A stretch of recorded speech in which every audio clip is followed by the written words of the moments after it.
Money Mondays. Jeff the Wealth Builder here, where we bring you Money Mondays, where we talk to a dope financial professional. And we like to have conversations here about wealth building strategies and how to make money non-traditionally so we can close the wealth gap here in America and really get on the road to building some generational wealth. I have a very special guest.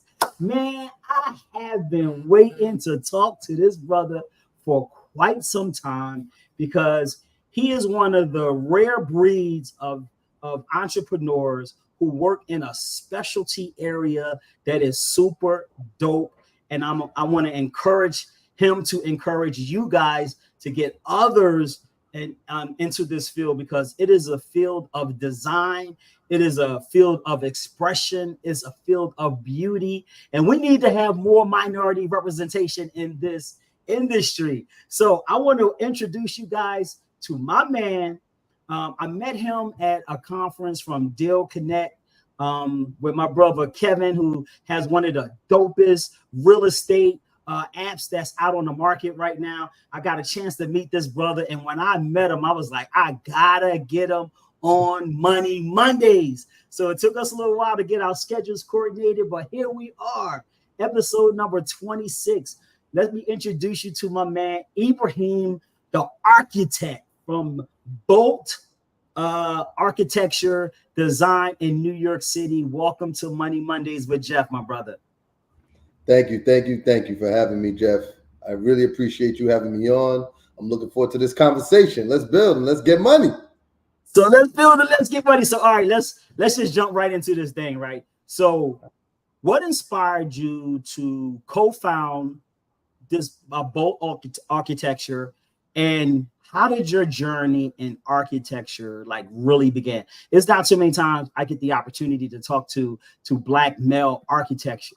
So like break this thing down to me. How'd you get involved in it? How'd you find co-founded your business? So let's get it. Well, I've always had an entrepreneurial spirit. So from a young age, I've always had interest in building and creating things, whether it's creatively or even creating opportunities for me to make money. So I was, for lack of a better term, I worked at the local store where I stacked shelves. I worked at Key Food. I worked at the toy store. So at a young age, I knew that there was opportunities to make money. I refereed soccer games, and I never even played soccer before. I learned how to referee soccer and calls from playing FIFA, the video game. So, I realized that money was something that I liked. So I've always had this entrepreneurial spirit. But architecture was something that I found sort of in three specific parts of my life that I remember and recollect very clearly. The first one is the Crown Heights riots in Brooklyn. My classmate was Gavin Cato. I was a young child going to school in New York, in Brooklyn, in 1991 in that summer. And I remember coming to school and finding out that my classmate was killed. And immediately thereafter, security changed. We had metal detectors in our school. And there were, for a period of time, moments where there were riots in the street outside of the school. And there was one moment when I watched a man who pulled up to the light, and instead of him getting out of the car because he felt like I guess the car was more valuable, he decided to stay in his car, and it became clear to me that people were willing to die over space. I didn't have language yet for, what an architect was or anything like that. But I knew that there was something that I wanted to do regarding space and design and building. The second instance was, as a first generation American, my grandfather, when we moved from Brooklyn to Long Island, decided that we needed more space, and he built a shed that you purchase from Home Depot. It was a kit of parts. And again, this is right up in my wheelhouse because at that age, I was already buying Legos and buying model cars and buying helicopters and all sorts of things that you can take apart and put together. And I really enjoyed following the directions and looking at the designs and the specifications and the numbers at a young age. And, this one summer, my grandfather decided we were going to build this shed that he purchased from Home Depot. And I was young, free, available labor. And and I was tall, so I could reach things, as he said. And we built this shed, and it was a conversation that I learned for myself around perseverance, hard work, precision, because my grandfather, who again, he wasn't born here. He was born in Guyana, and he was a surveyor, so everything was precise. He was surveying the land. He made sure that it was flat.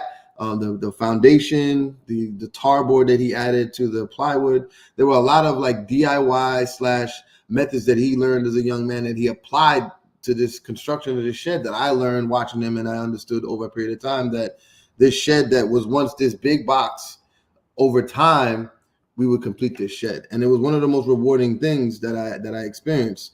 Now, there was a moment when I went back to school, and we had taken, once upon a time, maybe you remember, Jeff, when you were looking for a job, they made you take this occupational outlook handbook, which is a book. And in this book, you could sort of figure out, oh, you like to do this? They can kind of, based on some sort of algorithm or test, what sort of profession you should sort of start to look into. And my profession at the time was engineering, in that sort of department is where it pushed me to. So I go to my guidance counselor and I said, hey, I took the test. I did this is what the results were. It's not if you did well, it's just what the results were. So I handed him the results and I said, is there a program that I can get into?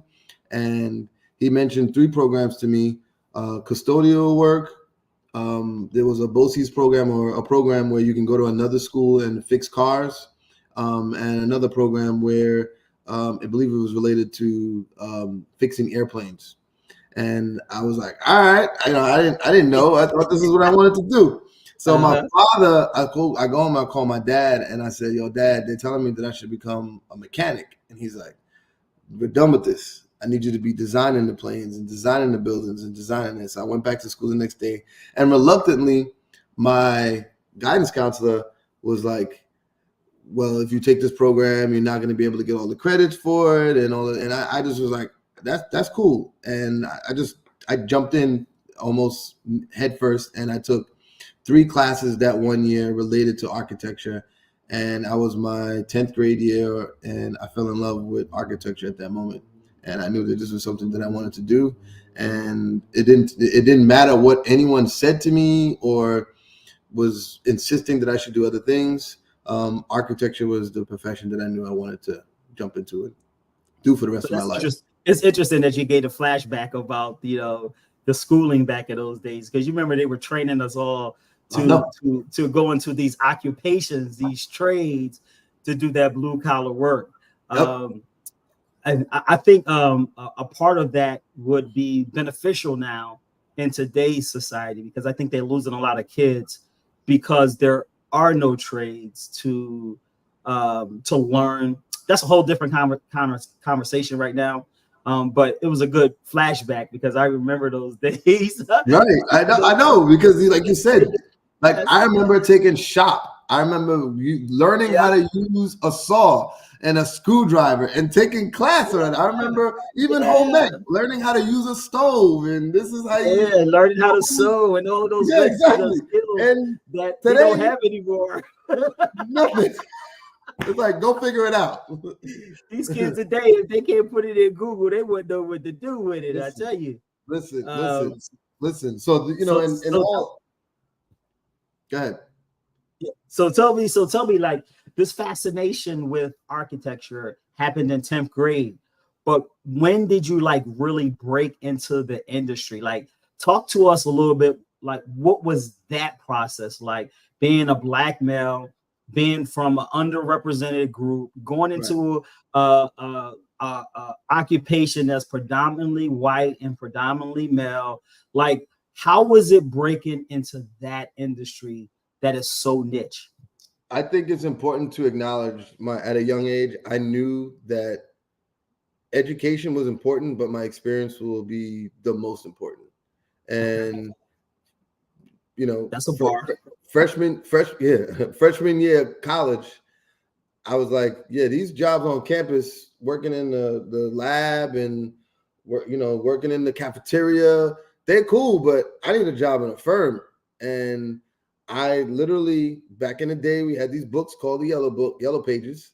I called every single architectural firm within a radius of the school, and I said, I I called them, do you have a job? Do you have any openings? I kind of had a script and I said to them, do you have any openings? And, back then, this is before email. So companies were telling you fax your resume. So now you got to go take your resume, go to Staples or Office Max, and then get it faxed.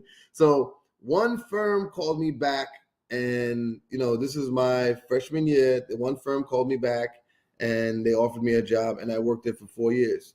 Now, again, the realization was for me at a young age that I needed experience. And at that point, really at 18, 19 years old, I was starting to be exposed to a whole different world of design that I didn't know existed. So what does that look like? I was designing people's homes whose closets were as big as the house I grew up in. Yeah. Refrigerator, half bar, elevators for cars to take it downstairs.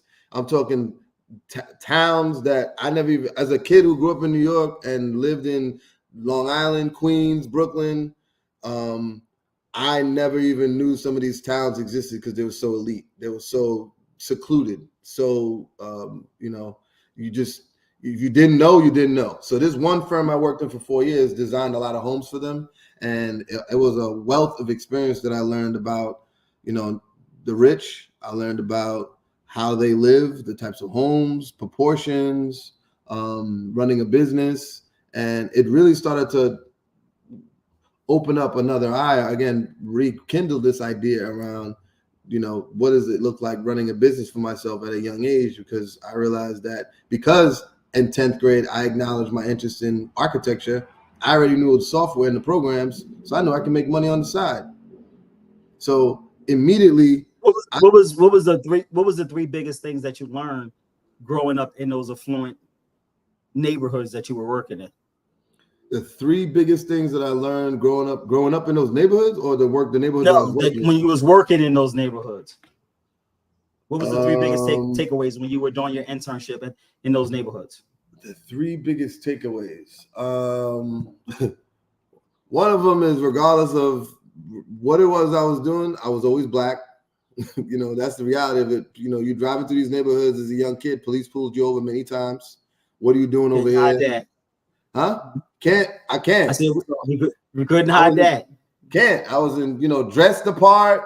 I was, I was on job work, and even sometimes following other coworkers. It was, there was a moment where one time my car broke down and she called the police because she thought it was appropriate to help me. And I was like, don't call the police. I'm fine. I have AAA. I've been through this before. And the police came and were like, a license, registration, insurance. Is this car stolen? What are you doing over here? The whole script. And I looked at her like, I told you not to call the police. And she looking at me like, why would you call the police in a stolen car? So at a young age, I knew my blackness was a threat. And I saw it in so many different worlds immediately. And but at the same time, the place that I worked in really did expose me to some of the nuances of business, where it was charge for your worth. Don't even think twice about it. Charge for your worth. I remember at a young age hearing one of the partners say, "You want the shirt off my back, but I'm not giving it to you." And it was this understanding around people are going to lowball you or take what they can from you and not sort of pay you for the services, regardless of whatever it is and what the agreement is. And that, that was an important part. And the third part is, realistically, because after I did that for about a year and a half, I felt kind of invincible, where I was doing side work and working at a job and sort of managing my lifestyle to a point where I was able to live pretty comfortably at a young age within the profession, within doing the work that I loved and doing the work that I really was crafting and trying to make a life out of. And at a young age, I started to really get a different understanding of, okay, you need an accountant around, you got to file taxes. What are your expenses going to look like? How to keep those expenses down? Who's going to be doing your books and your bookkeeping? Whether it's an accountant, which I couldn't afford then. So I had my friend's little sister who was going to school for accounting, who was learning it. She was helping me out on some of my accounting books. And I really learned that I had to sort of create my team to help me build this business, because it can't just be me. Because I was like, I don't know how to do bookkeeping. I'm not filing my own taxes. So You know what I'm saying? And this is a company back then that was, I was barely making $10,000 a year as a young college student, but now I was starting to really demand at a point during my fourth year where I was making pretty good money just doing side work. There were clients who I never even met. They would email me stuff and mail me a check, and I did that for several years. Yeah, that's awesome. yeah. So if you were talking to someone who was interested in your industry right now, and they architecture and design was like something that they've gotten some information on, and they were hungry to find out like what the next steps were, what would you tell them? I would encourage them to look at it from not the lens that schools have taught you, which is, Okay. I tell people this all the time. Architecture is cool, but, have I made a life for myself doing this? Yes.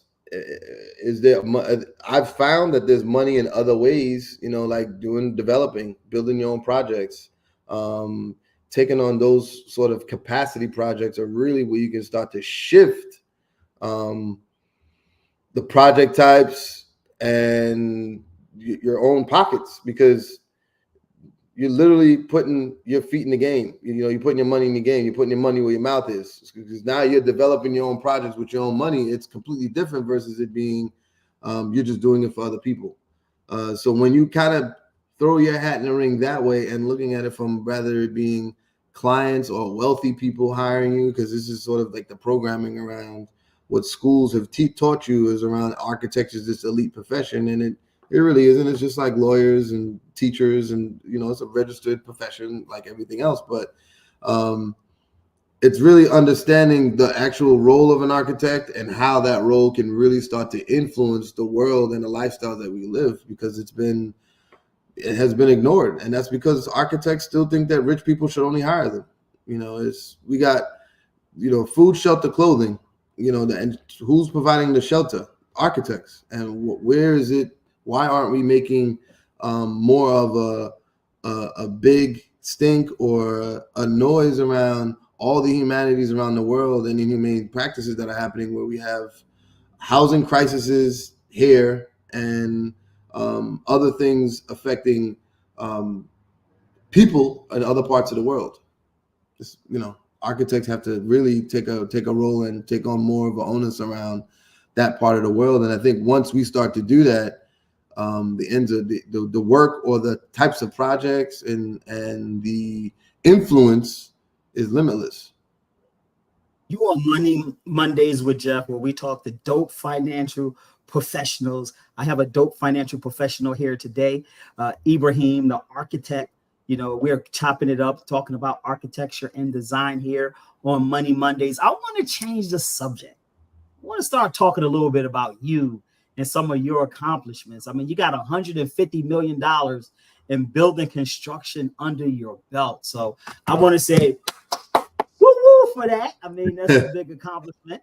And one of the things I want to know is, can you share one of the most memorable projects that you worked on, and what made that project so special? I probably have a handful of projects that were really special. The ones that we really like to take on are what we call passion projects.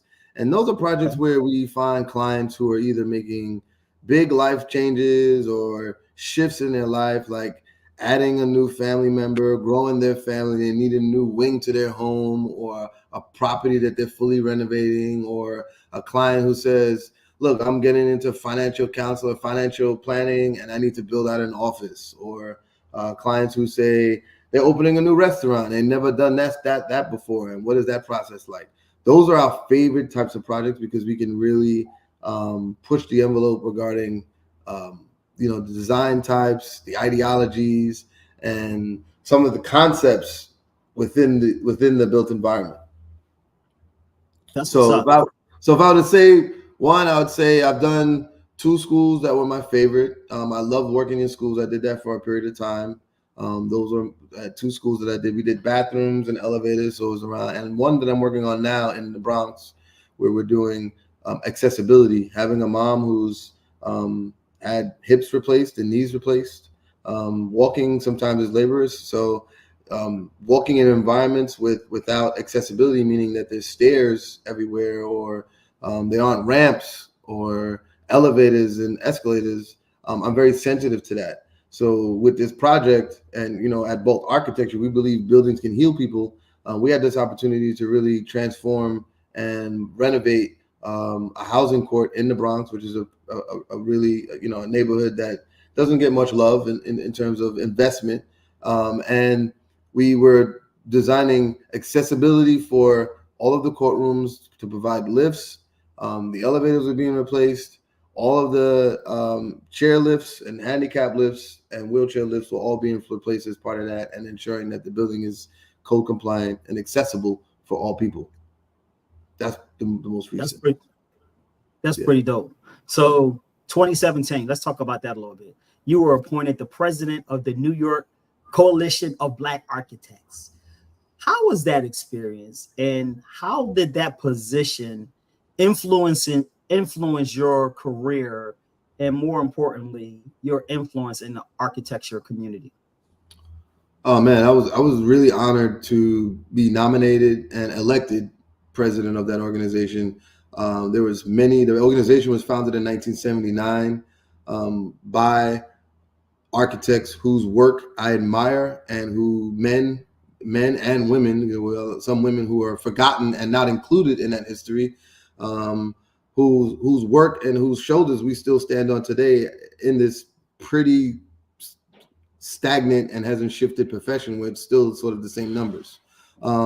So being elected president of that organization was profound. I was humbled, and it was a new opportunity for me to really stretch my wings a little bit. I was at the time a new father, and on top of that, sort of just really getting beyond the first 5 years of owning a business and running a business at a full-time basis. In 2012, I made the leap, and right around 2017, it was really sort of around like, all right, how can I make this business that I'm sort of building sustainable for periods of growth?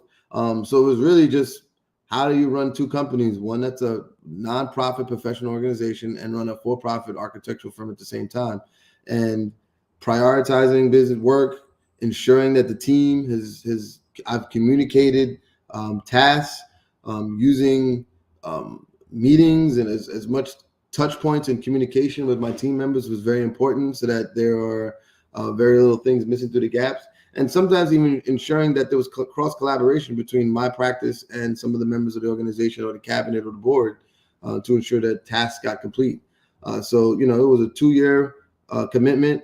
I set some values that I think that we're still chasing and still trying to push for, especially regarding education, and ensuring that the number of just under 2% of architects in this country who are Black, trying to increase that number is still something that the organization is championing. And it was at the time it was a full circle moment. I was once on that board as a recording secretary, and I did that for several years. And I had to relinquish the role for a period of time so that I could do what I needed to do professionally and take my license and exams to become a registered architect. So completing that process and then being nominated at the completion of that was an amazing position to be in. I enjoyed it. I met a lot of amazing people, and it's something, a role that I cherish to this day. So I was reading your bio, and it mentioned how you traveled to 4 continents, and you've been in over 20 different countries. So kudos for that. My question is, how is that traveling experience and being exposed to the 20 countries and being on 4 different continents and seeing all of those different designs in those various places that you've been to, how is that influenced or affected your architectural designs and your approach to what you're doing in your designs today? I mean, at a young age, having parents, or my mom specifically, who encouraged travel, because there was a large understanding around the world is larger than just the United States, because she wasn't born here.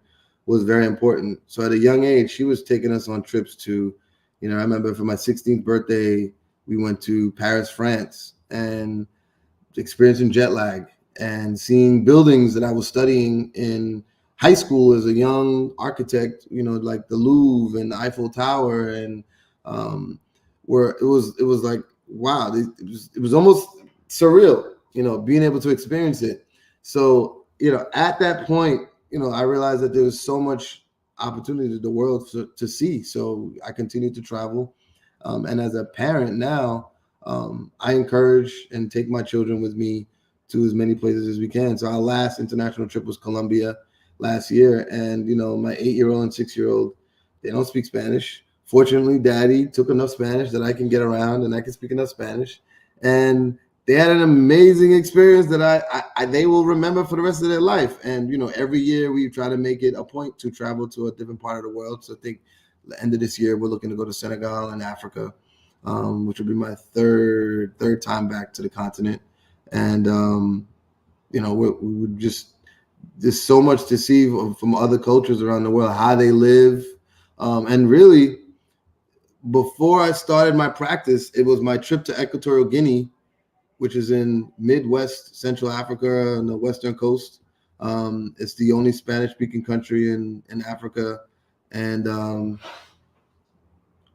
seeing how the people move through Africa, seeing how the ads and all of the materials and everything, that everyone looks like me, was one of the reasons why I came back to Africa and came back to America and decided that it was time for me to take my practice full time. It was really that eye-opening experience, seeing people who aren't connected to this social reality of what the world is looking like or what the world is looking for. People who are just humble to make an honest day's pay, have some time with their family, and maybe make some side money on the side doing something that they have some fun with, was really eye-opening for me. And it was really encouraging for me to see, like, what's the worst that can happen? It's these people over here living their life and they're not concerned about what's not going to happen. They're just making it happen day by day. So I like to refer to that part of my life where I had my Dave Chappelle moment. I went on a trip to Africa, came back and quit my job and started my practice. So yeah, so that's how important travel is for me. That's what's up. So you mentioned earlier in the conversation, you just touched upon it now. You said you had some various income opportunities that you could, utilize and that were made available, in your architecture and design work. So what types of opportunities are available? Like, maybe even if you could talk about it, like outside, if you getting started in the entry level, or if you're in a more advanced role like you are right now, like what are those little side opportunities to make additional income are available? I think today technology is crucial, and if you could strategize and develop, your own workflow around the use of technology, you would make yourself very useful and very valuable to not only a business, but for yourself. So I said in the sense of, the software that everyone is using, and I say not even just architects, but every financial world, people who create presentation, marketing world, the software that everyone is using is advancing on a daily basis. But it's going to be on you as a young person to make yourself proficient and not become a dinosaur at an early on age because your refusal to want to learn something because of what school has taught you. Because understanding that school is just one vessel, one outlet for this information, and they've been paid by some company to sell this education to you so that now you use it in this marketplace.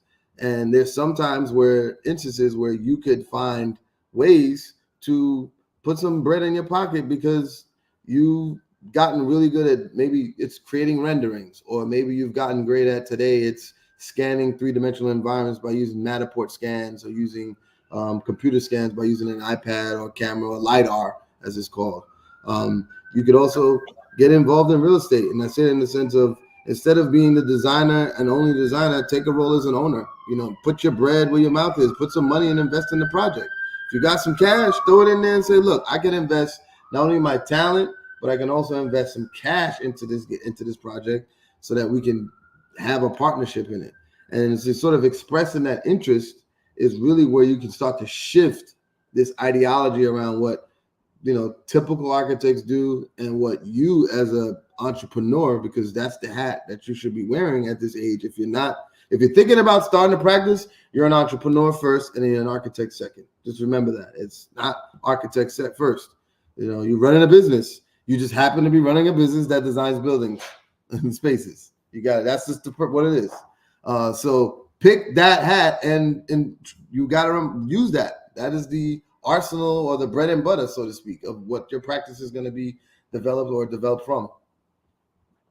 I'm curious to find out, like, what are the current market trends right now, and what is driving demand for architecture and design right now? Ooh, market trends. One of the market trends I've been experiencing the most has been the increase in costs and long wait times for materials and labor, materials. And a lot of it has been attributed to America at war. You know, there's only so much steel companies can make at a time. You know, so where is it going? Let's think about this. There's only so much they can make in a day. So it's going to go to who's paying the most. So sorry. You need steel, it's back ordered for, you know, XYZ because the United States government needs it for whatever they're spending it on. And when for people like me who's, you know, we're not at like the $500 million mark in terms of project developments or clients who are designing stadiums but when you tell the homeowner who wants to renovate their home or add a second floor to their home for their new baby, and they budgeted $200,000, and in reality they need $350 to $400. It's really tough for you to do business because the numbers are so fucked up for lack of a better term. You know, you're looking at it, you're like 2x8 to $8 now. And they're looking at you like, what? I'm like, yeah, you want one 2x4, you need about 70 of them, and it's 40% up than what it was 5 years ago. And it's really that's been the biggest trend that I've been seeing is, you know, yes, inflation is up, but they're not giving you the raw truth because the everything is up. You know, I bought paint. We renovated our office recently. We moved into a new space. Fortunately, it's about 600 square feet. The paint was $1 a square foot when it used to be 25 to 50 cents for paint. You know, this is paint we're talking about. The labor is minimal. So you know. That's inflation, bro. That's one of the ways that the government uses to get additional revenue to pay its bills. And you know, that's just how we got to live with it. That's just the way that the cookie crumbles sometimes. You know what I mean? I'm clear, man. I'm clear. And then I guess the other trend, to answer your question, would be in the AI. Obviously, I think there's been a huge leap in the technology around AI capabilities within just designing spaces and utilizing it for, you know, project management to some degree. So it's funny because I was talking to my little nephew. Just a side thing. One of the things I do with mentoring, I mentor kids, and one of the things I like to do is take them to get different exposures and different types of careers, and you know, whether it be in cybersecurity or fire technology or you know, how to be an astronaut. You know, they got some great programs that I try to tap into to take the kids there just so they can get exposure. Because I think exposure is like one of the key things that a lot of our young kids are missing today. But I was talking to my nephew and I was telling him that I was going to be talking to you today. And the first question he asked was, man, that sounds really cool. But how much money do they make? So when the kids ask me this, I always tell them as much as I want because it's up to me to stop the limit because I run a business. That's a bar right there. I think every entrepreneur can like adopt that, you know, as a slogan, you know, because it really is unlimited. You know what I mean? You look yourself in the mirror and it's on you. That is true.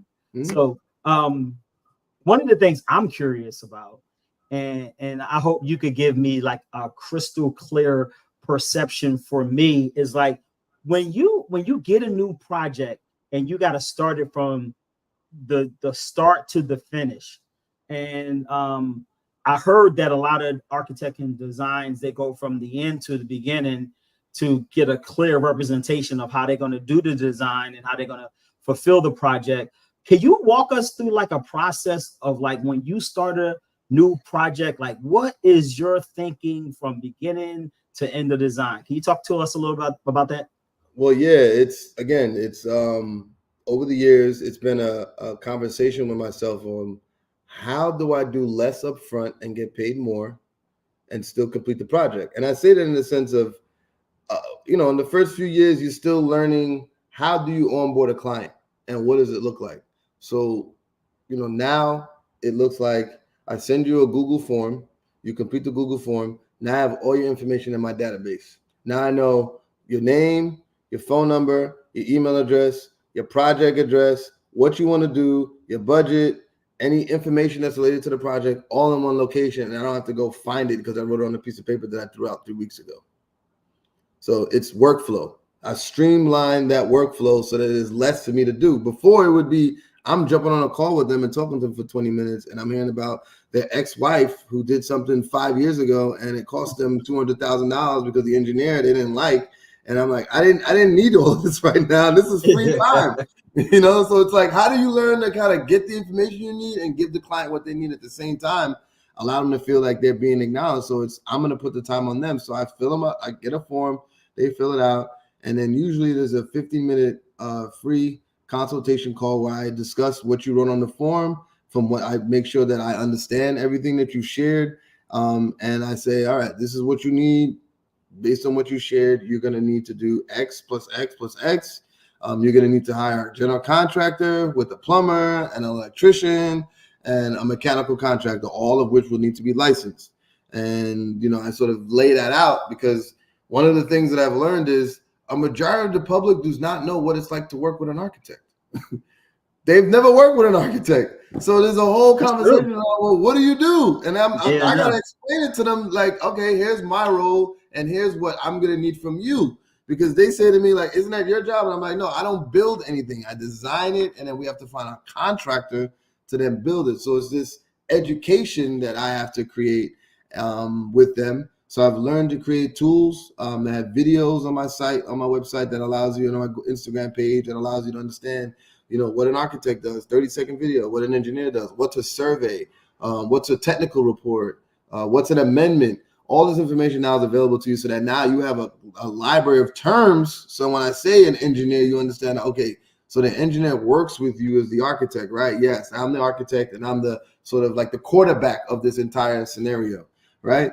And now they understand a little bit more when I start to share in that 15-minute call around what my role is, the scope that they need to do. And now the numbers, when I say to them, they don't get sticker shock because now they said, oh, I got to hire a licensed master plumber, a licensed electrician, a licensed general contractor. And it's like, cha-ching, cha-ching, cha-ching, cha-ching. So yeah, it's not going to be the $50,000 you estimated because that's just going to buy you your HVAC system, for instance. That's not even going to get you sheetrock or anything else. So it's this education and building on that education. So now after I've had this 15-minute call, I write a proposal and I tell you what services I'm going to be providing for you.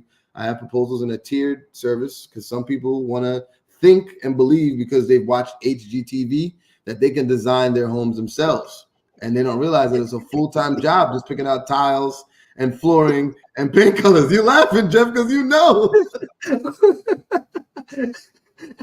I'll be watching them shows too, doing the same thing. Now you've given me a greater perspective. You know what I'm saying? So we all figure that we understand that too by watching those things. Yeah. But the funny thing is, I'm glad you talked a little bit about systems and processes. I just came back from a conference in Atlanta, and it was in Alpharetta, from a community called Traffic Sales and Profit with Lamar and Ronnie Tyler. And what they have done is, built a great community around entrepreneurship, specifically talking about how to get traffic, how to get sales, and how to manage your profits. One of the things that was one of the highlights of the weekend of the conference, they talked a lot about systems and they talked a lot about automations to kind of help, what you just touched upon, make the front part of the the process a little bit more easily, and that you don't have to be so involved in that process of collecting the information once you have it to put together an effective and an efficient plan. One of the things that also they talked about was the need and the sense of building community. So, systems, automations, community, profit, how are all of those things? What scope are you integrating or have integrated into your business as an entrepreneur that has made you shine over the past couple of years? Can you talk to us a little bit about that? I would say using project management software has allowed me to really look at the numbers. So now when a project is Numbers don't lie, right? I mean, yeah, but I think I got what you're saying is, so it's what I think it's, like I said, is the use of project management software now that allows me to see workloads, anticipate, project tasks, and see performance, how well people who are performing versus others. There are times where I had to let people go in the air, and I can literally see their performance dip. I can see it in the software. So I'm like, oh, this is great. I don't even have to, I can look at this and press print and say, look, this is the software doing what it does, telling us that your performance has dipped. So it's using, that software in itself it's been 2 full years now that I've been using it. I now can understand the potential, and I'm probably not even using it to its fullest potential, but I can see how advantageous it is. And then again, it's been the advent and use of BIM technologies, which is building information modeling, is 3-dimensional drawing. Because now when I measure a building, it's the days of tape measure and laser are not gone, but we're nearing that point. So now I'm scanning a building 3-dimensionally, and I'm having another company just draw it for me, and I get it in a week, and I don't have to have it. It gives me time now to prioritize it and onboard it to who I'm going to assign it to, set it up in my project system, in my project management system. And at the same time, while that's still happening, someone is drawing it. I don't know if it's AI yet. I haven't figured that out yet, but it's being drawn for me at, I don't have to think overnight. Someone is working on it overnight, round the clock. And that has really truncated now, not only my upfront costs, but the timelines and my own processes at which I can move projects forward, which has been very, very helpful, and allows me, like I said, to cut the labor costs that I would have to invest up front versus it being this one person who I had drafting it now has to be reassigned and has to be on this job for a week drafting it. So you say 25 to 30 hours of doing drafting to create this model 3-dimensionally, versus now someone else has all the information, they're drawing it, and they're charging me a nominal fee, and now I have what I need in less than a week. So that's been really influential. Awesome.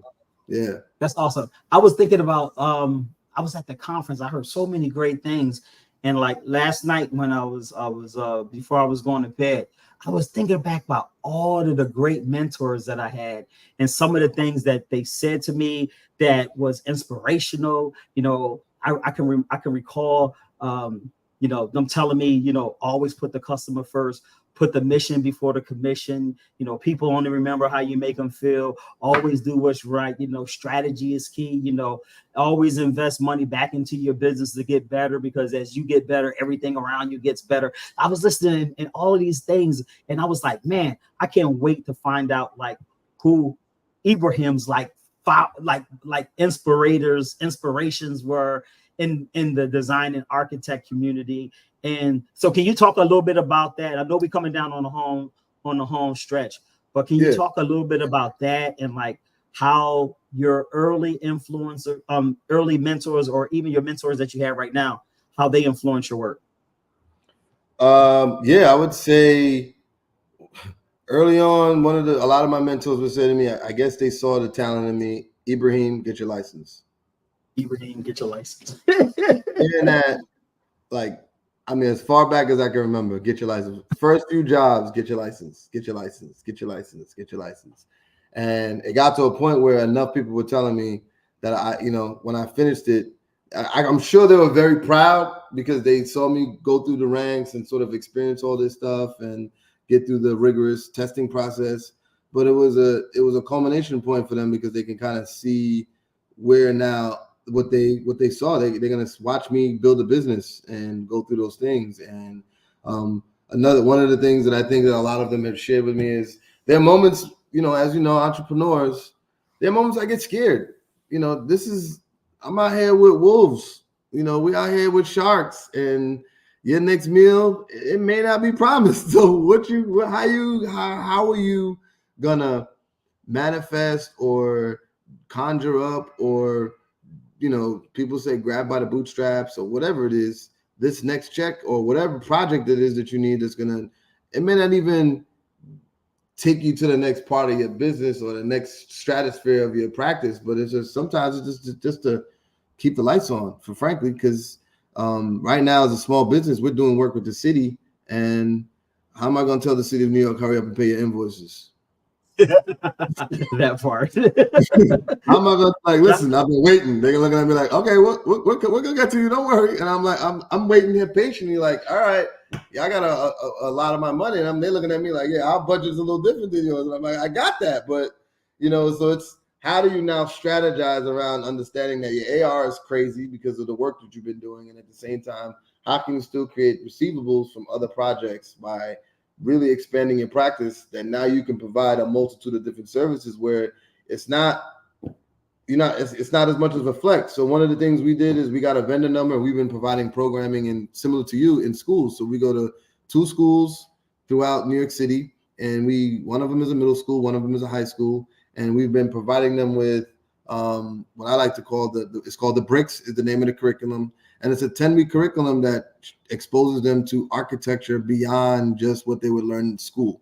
In one scenario, they're an architecture engineering school, STEAM school, but there are things that their school cannot teach them that I'm giving them that sort of tutelage and knowledge and mentoring that is available to them, at the same time providing them with jobs. So there's an opportunity for them to now have jobs working in a real office, working on real projects, and sort of understanding without the red and yellow tape and all that other minutia of stuff, really taking the veil off and seeing this is what is going to happen for you in a few years while you kind of get your education and getting your feet wet in this profession. And what that's really done is it's helped. It's creating having an education or programming part of it was very influential and very important, because it allows me to sort of continue on one of my agendas and one of my milestones, which is to increase that number beyond 2% of registered architects who are Black. That's awesome. I got 2 more questions for you, and we're going to wrap this up. No problem. So what have architecture and design taught you about wealth building, and how can these principles be applied to other fields? What has architecture taught me about wealth building? Well, one of them is right now, as a person who's renovating a home, I purchased a home, my first home last summer, and I'm renovating it right now. And as arduous and hard as it is, the reality of it is people would love to be in this position that I'm in, where it's, we're renovating a home to create, it's a multi-family building that we're going to own or occupy. And it was a dream that I created several years ago that took, I've probably put 40 offers in on homes. We got redlined on another one in 2020. And, it's an example of resilience. You're going to have 1,000 no's before you get that one yes. And it's going to really sort of show what's your character, what type of grit do you have, and are you ready to do this?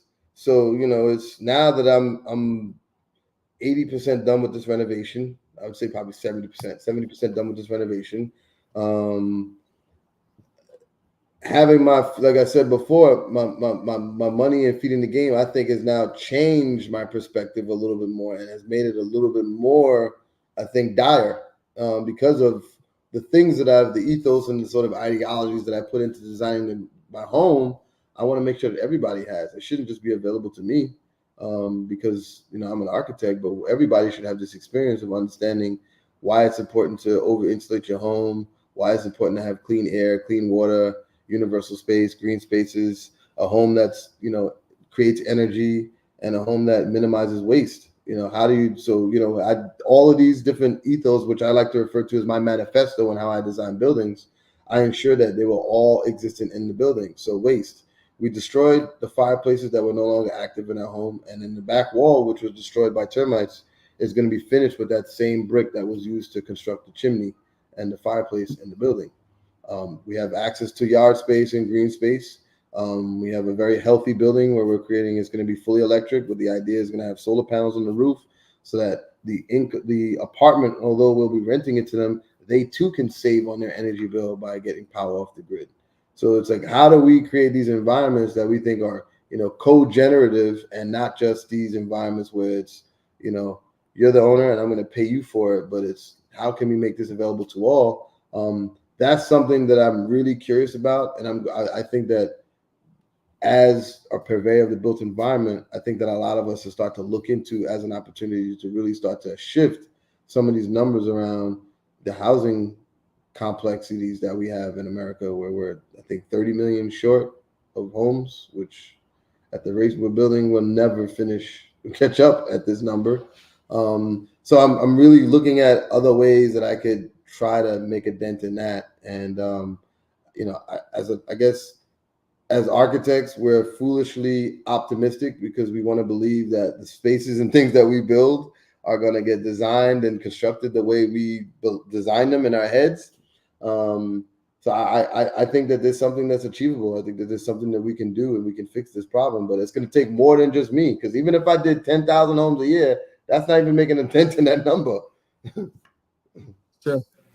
So my signature question for you, brother, as we wrap this up, what is one piece of wisdom or advice about wealth building that you think everyone should know, regardless of their field or background? What one piece of information on wealth building you think everyone should know? Take care of your credit. Take care of your credit. Absolutely. All right. Take care of your credit, man. Do not burn your credit.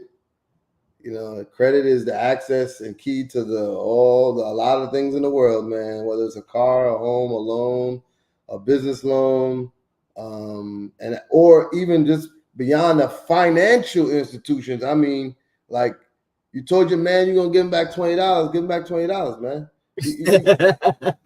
I'm just saying, have integrity with your word. If you're gonna have your word, it's like keep your word, so that now when people want to work with you, they're gonna say, I remember when I loaned him $20 50 years ago and he gave it back to me. Now I know that he can keep his word and I want to work with him. That has been one of the most important things that I've learned has been important. When I keep my word and I have my integrity, things go way further. So I say that in the sense of, yes, credit, but it's also around that integrity piece, because credit is part of that in terms of understanding that as an entrepreneur, you got to maintain that, but it's also extended beyond that with the relationships with people, because that people relationship, you got that credit or you got that film or whatever it is, that hookup, you got to extend that and understand that it's reciprocated later on. And this has been an awesome talk. This past hour has went by extremely fast. Which is with Ibrahim, the architect from Bolt Architecture in New York City. How can people get in contact with you? You can find me on Instagram at Ibrahim the Architect, IBRAHIM the Architect. The company page is Bolt, BOLT Architecture, and it's right here on the hat. And you can also go to my website at IbrahimTheArchitect.com. Go pick up a book, go learn a little bit more about the educational programs that we have ongoing in several New York City schools, and just reach out. Thank you. And thank you, Jeff, for the invitation. I'll make sure all of that information will be in the show notes as well. I'm sorry, Beautiful, what did you say? I said, and thank you, Jeff, for putting this together and staying steadfast on the podcast, because I've been there. So I get it. It's real work. So thank you for that. If you ever need me for anything, you just let me know, man. I would love to come and reciprocate on your platform as well. I will, for sure. So you are Mondays with Jeff, where we talk to dope financial professionals on wealth building strategies to close the wealth gap here in America as we create generational wealth. I look forward to seeing you next Monday when we have another guest to give you some non-traditional ways that we are building wealth today for first generation wealth builders. So I'll see you next Monday at 7 p.m. Eastern Standard Time with our next guest. Until then, have a great day. And always remember, what's inside of you is bigger than anything that's coming at you. So just keep your confidence and keep your momentum and keep your trust and your belief in God. Have a great night, guys, and I'll see you next week. Peace. Take care.